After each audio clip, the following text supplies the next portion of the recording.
ஒவ்வொரு முஸ்லீமுடைய உள்ளத்திலையும் இருக்கணும். பேராசை நம்முடைய உள்ளத்தில் இருக்கக்கூடாது. அதிகம் வேணுங்கிற எண்ணம் இல்லாவிட்டாலே அல்லாஹ் பரக்கத்தை தந்துருவான். நபிகள் நாயகம் ஸல்லல்லாஹு அலைஹி வஸல்லம் இடத்துல ஹக்கீம் பின் ஹிசாம் என்கிற ஒரு நபித்தோழர் ரசூலுல்லாஹ்ட்ட உதவி கேட்கிறாங்க. அல்லாஹ்வின் தூதர் எனக்கு ஏதாவது தாங்கன்னு கேட்கிறாங்க.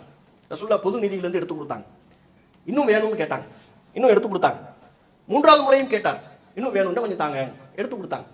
3 முறை ரசூலுல்லாஹ் கொடுத்து விட்டு ஹக்கீம் என்கிற அந்த நபித்தோழருக்கு ரசூலுல்லாஹ் சொன்னாங்க, யா ஹக்கீம் அவர்களே, இன்ன ஹாதல் மால், இந்த பொருளாதாரம் என்பது ஹதீரத்துன் ஹுல்வான், பசுமையானது, பார்க்க நல்லா இருக்கும். காசு பணம்ங்கிறதுலாம் பார்க்க நல்லா இருக்கும்.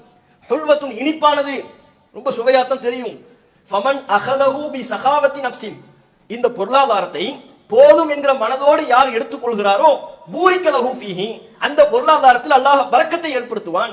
ஒமன் அஹதஹு, யார் அதனை எடுத்துக்கொள்கிறாரோ பி இஸ்ராஃபி நஃப்ஸின், இன்னும் வேண்டும் என்கிற வேணுங்கிற மனப்பான்மையில் யார் இந்த பொருளாதாரத்தை எடுத்துக்கொள்கிறாரோ லம் யுபாரக் லஹு ஃபீஹி, அதில் அவருக்கு அல்லாஹ் பரக்கத்தை ஏற்படுத்த மாட்டான்.